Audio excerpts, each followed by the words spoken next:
نبی صلی اللہ علیہ وسلم نے فرمایا کہ تم سے پہلے لوگوں میں ایک شخص گزرا جس نے 99 قتل کیے، اور 99 قتل کرنے کے بعد اس کو احساس ہوا کہ اب وہ توبہ کرنا چاہتا ہے، تو وہ لوگوں کے پاس گیا اور لوگوں سے جا کے پوچھا کہ مجھے کسی ایسے شخص کا، کسی ایسے عالم کا پتہ بتاؤ جس کے پاس جا کے میں یہ بات کر سکوں، اس سے پوچھ سکوں کہ کیا میری توبہ قبول ہو سکتی ہے کہ نہیں ہو سکتی۔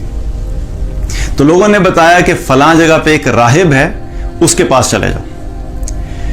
تو اس نے جو پتہ لیا اس کے بعد وہ چلا گیا اس کے پاس، اس سے جا کے کہا کہ میں نے 99 قتل کیے ہیں، تو کیا میری توبہ قبول ہو سکتی ہے؟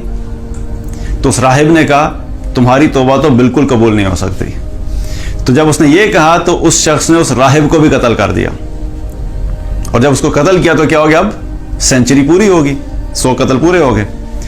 پھر لوگوں کے پاس گیا کہ مجھے کسی ایسے عالم کا پتہ بتاؤ کہ جس سے جا کے میں پوچھ سکوں کہ کیا میری توبہ قبول ہو سکتی ہے کہ نہیں ہو سکتی۔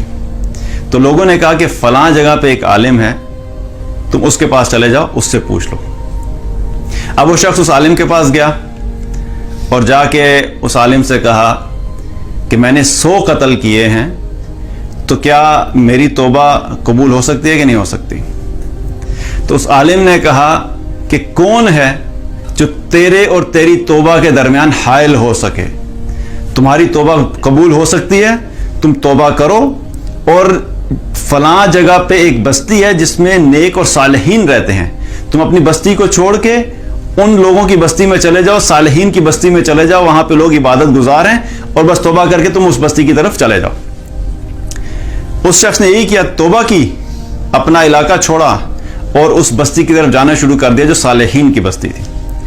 اب وہ اس بستی کی طرف جا رہا تھا کہ راستے میں اس کو موت آ گئی۔ اب جب اس کو موت آئی تو اس کی روح قبض کرنے کے لیے رحمت کے فرشتے بھی آ گئے اور عذاب کے فرشتے بھی آ گئے۔ رحمت کے فرشتے آئے اس کی روح قبض کرنے کے لیے، تو عذاب کے فرشتوں نے کہا بھائی تم کیسے اس کی روح قبض کر سکتے ہو؟ تو رحمت کے فرشتوں نے کہا کہ کیونکہ اس نے توبہ کر لی ہے اس لیے اس کی روح ہم قبض کریں گے۔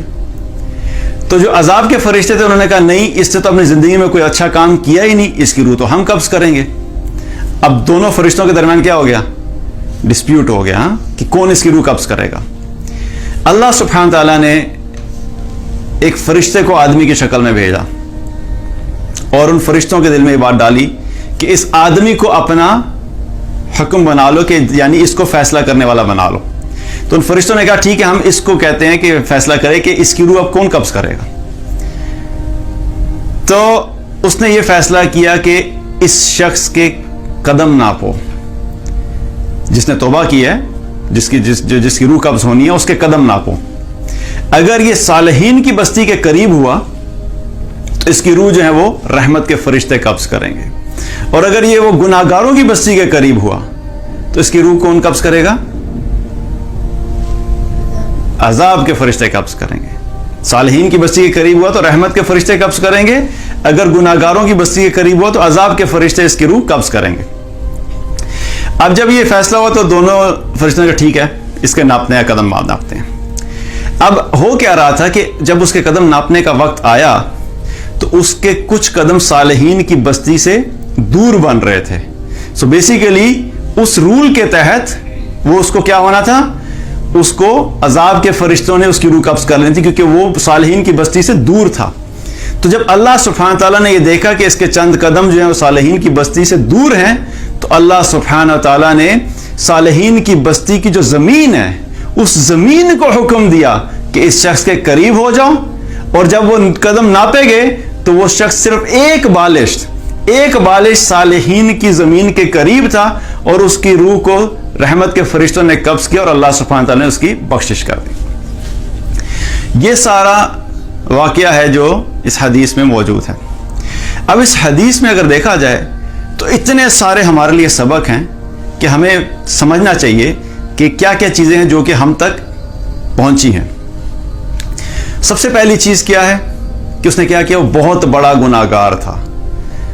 1 قتل، 2 قتل، 10 قتل، کتنے قتل کیے تھے؟ 100 قتل کیے تھے، 100 قتل۔ تو 100 قتل کرنے کے بعد بھی اس کے دل میں احساس پیدا ہوا کہ میں نے بڑے گناہ کیے ہیں، میں نے بڑی اللہ کی نافرمانی کر دی، اس کے دل میں یہ احساس پیدا ہوا کہ اب مجھے توبہ کرنی چاہیے. تو کیا پتہ لگتا ہے کہ انسان کی زندگی میں کوئی بھی وقت ایسا ہو سکتا ہے کہ اس کے دل میں یہ احساس پیدا ہو جائے کہ وہ اس نے اللہ کی نافرمانی کی اور وہ توبہ کی طرف آ جائے. ہمیں ججمنٹ پاس کسی پہ نہیں کرنی چاہیے. ہم کئی دفعہ ہوتا ہے لوگوں کو دیکھ کے کہتے ہیں یار اس کو تو پچھلے میں 20 سال سے دیکھ رہا ہوں اس نے ایک نماز نہیں پڑھی، میں اس کو پچھلے 30 سال سے دیکھ رہا ہوں یہ تو فلاں جو ہے یہ زنا کا عادی ہے، یہ شراب کا عادی ہے، اور میں تو اس کی تو توبہ قبول نہیں ہو سکتی، یہ تو سیدھا جہنم میں جائے گا. ہم فوراً ججمنٹ پاس کرتے ہیں. ہمیں نہیں پتا کہ اللہ سبحانہ تعالیٰ کب کس شخص کو اس چیز کی توفیق دے دے کہ وہ سچی توبہ کرے، اور عین ممکن ہے کہ اس دنیا سے جانے سے پہلے وہ سچی توبہ کر لے اور اللہ سبحانہ تعالیٰ سے راضی ہو جائے. تو کیا ہے کہ توبہ کی توفیق کسی وقت بھی مل سکتی ہے، چاہے جتنے مرضی بڑا گناہ ہو.